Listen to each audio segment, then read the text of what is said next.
Theorem है identical subspaces से related कि कोई भी दो सबस्पेसेस हैं वो आइडेंटिकल कब हो सकते हैं।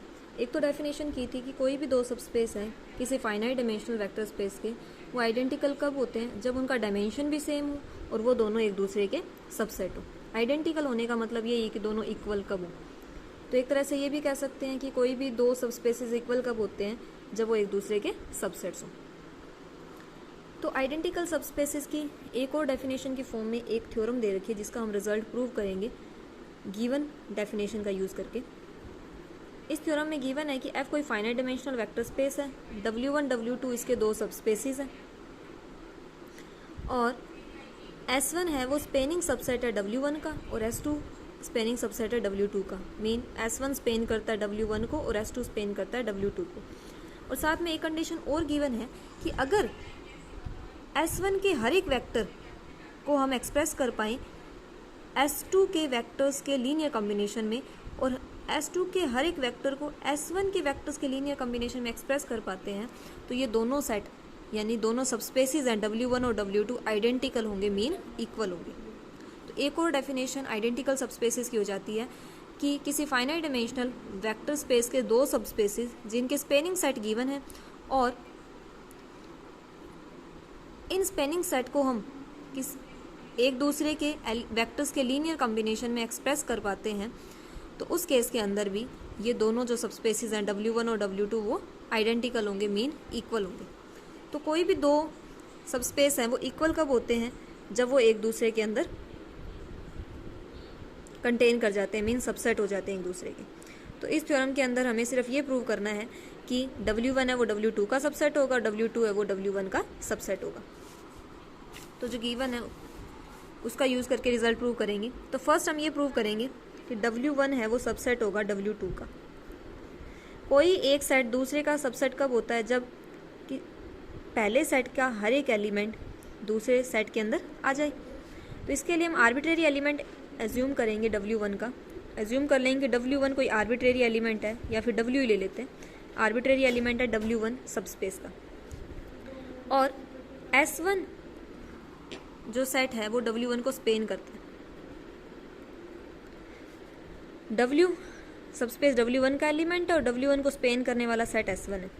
S1 सेट आप अपनी तरफ से एज्यूम कर लेते हैं U1 U2 up to UM और S2 सेट एज्यूम कर लेते हैं V1 V2 VN।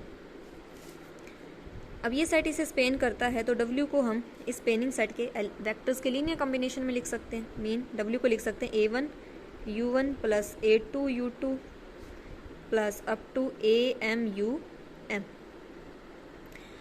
ये इक्वेशन हो गई 1। और साथ में ये भी गिवन है कि S1 सेट के हर एक वेक्टर को हम S2 सेट के वेक्टर्स के लीनियर कॉम्बिनेशन में लिख सकते हैं। मीन ये जो U1 U2 UM है इन सभी को हम S2 सेट के वेक्टर्स के लीनियर कॉम्बिनेशन में लिख सकते हैं। तो U1 को हम लिखेंगे इन सभी वेक्टर्स के लीनियर कॉम्बिनेशन में, जैसे U1 को लिखेंगे इनके लीनियर कॉम्बिनेशन में तो A11 V1 plus A12 V2 up to A1N VN। Similarly U2 को भी इन्हीं के लीनियर कॉम्बिनेशन में A21 V1 plus A22 V2 up to A2N VN up to UM को भी इन्हीं के लीनियर कॉम्बिनेशन में AM1 V1 plus AM2 V2 plus up to AMN VN। अब ये U1 U2 UM की वैल्यूज़ हम पुट कर देंगे इक्वेशन नंबर 1 में।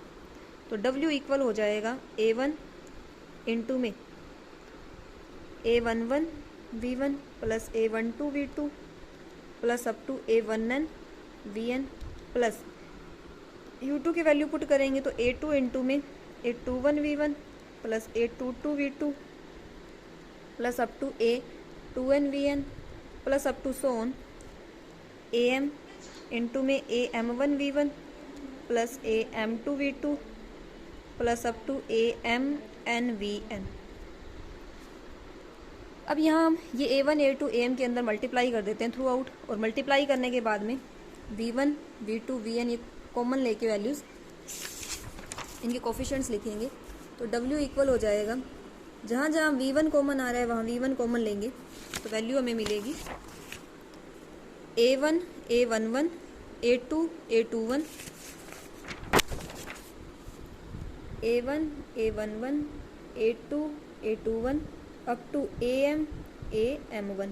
सिमिलरली V2 कॉमन लेंगे तो वैल्यू मिलेगी A1 A12 A2 A22 up to AM AM2 plus up to Son.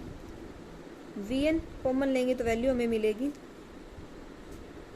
A1 A1n A2 A2n up to AM AMn।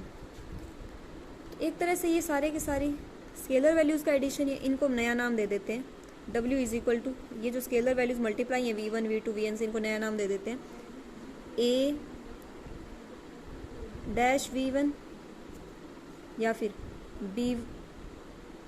B1 V1 plus B2 V2 up to BN Vn, इनको नया नाम दे दिया। तो W को हमने express कर दिया, W को एक्सप्रेस कर दिया linear combination of vectors V1 V2 Vn, जो सेट है S2 के इक्वल, और S2 सेट है वो स्पेनिंग सेट है W2 का। तो W है एक तरह से किसका एलिमेंट हो जाएगा, W2 का। W हम लेकर चले थे W1 सबस्पेस में से, आ गया ये W2 सबस्पेस में, मेन W1 है वो सबसेट हो जाएगा W2 का।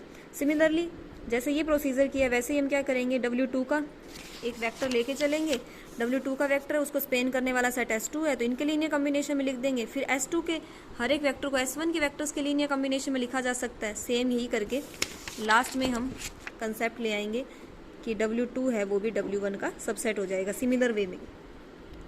तो दोनों एक दूसरे के सबसेट है तो दोनों क्या हो जाएंगे, इक्वल और आइडेंटिकल हो जाएंगे ये। इस वजह से इन दोनों सबस्पेसेस को इक्वल प्रूव करना है।